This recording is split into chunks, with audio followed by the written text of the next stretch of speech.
नमस्कार साथियों, आज इस वीडियो का विषय रहेगा 2016-18 में नियुक्ति पात्र शिक्षकों के लिए 22 जुलाई 2022 वाला ये जो विभागीय आदेश है 28 जुलाई वाला, क्या आपको प्रभावित करेगा या नहीं करेगा। तो आप आराम से इसको सुने पहले, उसके बाद में खुद भी निर्णय भी करें। तो कुछ भी हो सकता है, कुछ भी नहीं हो सकता है, दोनों स्थिति है। तो सबसे पहले तो मैं आपको ये क्लियर कर देता हूं कि 2016-18 भर्ती उस समय आपका विज्ञापन था, उस विज्ञापन में स्पष्ट उल्लेख था अतिरिक्त विषय वालों को शामिल करना। तो सबसे पहला बचाव आपका ये। दूसरी बात, माइनस क्या है कि आपके हाईकोर्ट में सिंगल और डबल बेंच दोनों में आपके ये निर्णय खारिज कर दिए थे कि लेना ही नहीं है।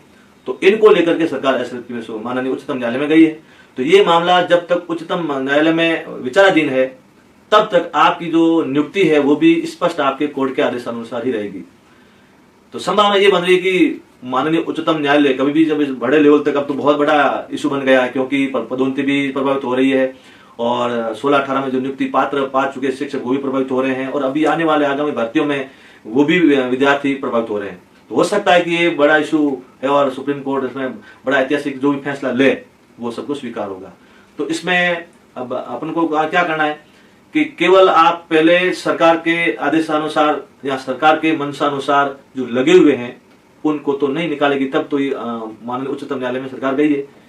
फिर भी सरकार भी अपने तरीके से कोशिश कर रही है। आप भी क्या करें कि इनके संबंधित आपके एविडेंस, ग्राउंड, फैक्ट तैयार करें और सरकार के साथ कॉम्बिनेशन बनाए रखें, क्योंकि ये भर्ती आपकी है पूरी स्पष्ट है जो कोर्ट के अधीन है। तो कोर्ट के अधीन जो भर्तियां होती है उस पर माननीय जिस न्यायालय का उच्चतम न्यायालय में चल रहा मामला, तो उच्चतम न्यायालय में जो मामला आएगा वो प्रभावित करेगा। तो सबसे पहले ये बात है।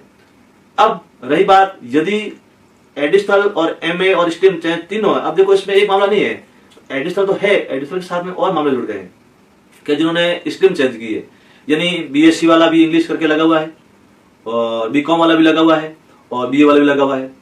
तो अब ये दूसरी आगे एडिशनल प्लस एमए भी उसी विषय में, या एडिशनल नहीं भी है और एमए वाले भी, ऐसे बहुत सारे मामले हो गए हैं।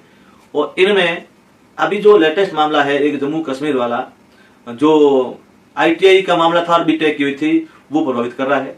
हालांकि वो एजुकेशन के संबंधित नहीं है, हायर क्वालिफिकेशन तो के माध्यम से है, लेकिन वो हायर क्वालिफिकेशन एक तो आईटीआई और एक बीटेक।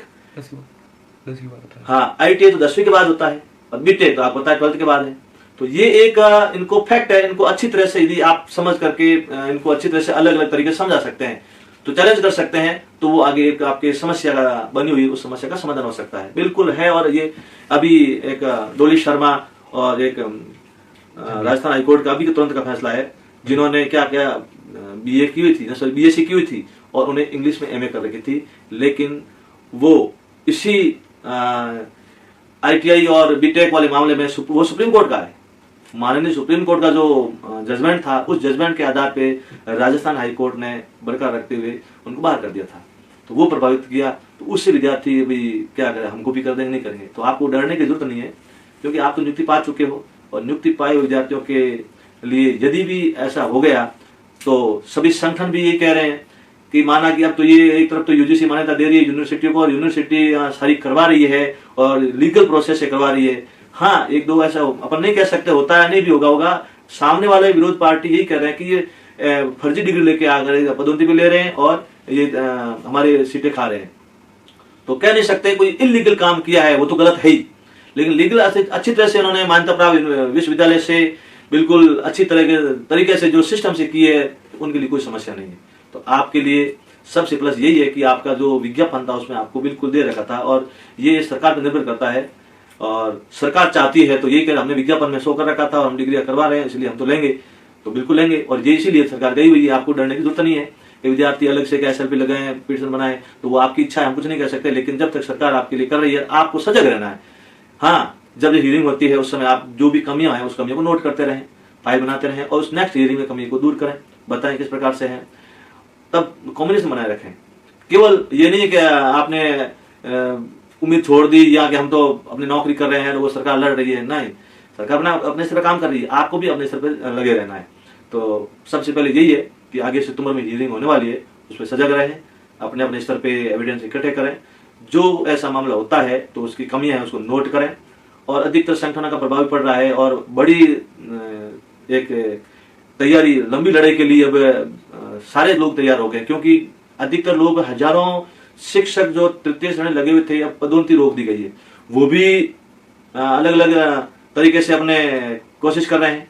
सरकार भी हो सकता है कि सरकार का संगठनों का निर्णय मान भी ले तो ऐसा आदेश निकाले, ऐसा माननीय उच्च न्यायालय में कह दें कि आज तक जो हमने डिग्रियां करवाई है हमारी यूनिवर्सिटी करवा रही है आज तक लें, और उसके बाद में नोटिस निकाल दें, बंद कर दें। क्योंकि एक तरफ आप तो नियुक्ति दे रहे हो, पदोन्नति दे रहे हो और बच्चे कर रहे हैं, और उसके बाद में बीच में ऐसा जो तरीका इस प्रकार आप आदेश निकाल तो बच्चे भी कंफ्यूज होते हैं, क्योंकि 3 साल करने के बाद वापस बच्चे को बैक जाना बड़ी मुश्किल है। तो ये एक तरीका था बिल्कुल सही तरीके से जिन्होंने की, उसको डरने की जरूरत नहीं है। हाँ, कई कहते हैं कि सर्टिफिकेट है, कई यूनिवर्सिटी कहते हैं डिग्री है, तो ये तो अलग अलग जिस विश्वविद्यालय का जो नियम है उस नियम के अकॉर्डिंग ऑर्डिनेंस के तहत करवाती है। आप आरटीए ला सकते हैं, कौन कौन से बहुत सारे राज्यों में करवाते हैं। पदोन्नति में कोई दिक्कत है ही नहीं, अभी पदोन्नति में राजस्थान दिक्कत है, कोई समस्या थी भी नहीं। तो इसलिए आपको अच्छी तरह से ग्राउंड बना के फैक्ट और एविडेंस तैयार करके तैयार रहना है। ये नहीं है कि बस आप अपने भरोसे और सरकार अपने भरोसे, बस ये ध्यान देना, धैर्य रखें, डरे बिल्कुल, आप घबराएं नहीं।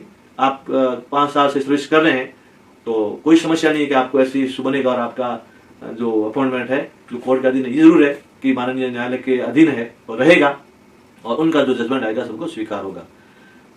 फिर भी समस्या कई बच्चे पहले से ही कह रहे हैं कि ये होगा नहीं होगा। हाँ, ये केस स्नेहलता जी का बना हुआ है, तो उन्होंने 4.5 साल की सर्विस की थी, तो और वो भी कोर्ट के अधीन थी, तो उनको बिल्कुल से उनको बाहर कर दिया। तो इसी वजह से बच्चे डर रहे हैं कि स्नेहलता जी को बाहर कर दिया तो हो सकता है हमको बाहर कर दें। नहीं, आप वाले में और स्नेहलता जी में अंतर है, क्योंकि उनमें विज्ञापन में ये फैक्टर नहीं थे और आपके विज्ञापन में स्पष्ट है कि बीए प्लस बीए के साथ में अतिरिक्त विषयधारी, ये आपका विज्ञापन सेव रखे। विज्ञापन को आप बिल्कुल इसको एक मुद्दा बनाए कि आपका विज्ञापन फैक्ट है, उसमें विज्ञापन सरकार खुद ने कहा है कि बीए और उसके साथ अतिरिक्त विषयधारी, तो वो एक आप विज्ञापन बिल्कुल आप अच्छी तरह से एविडेंस दे सकते हैं और वही आपका सबसे मजबूत पक्ष है। उसके बाद जो भी होगा अच्छा ही होगा। धैर्य रखें और आगे लड़ें। ये जरूर है, अधिकार लड़के लिया जाता है, मांग के नहीं मिलता है। धन्यवाद।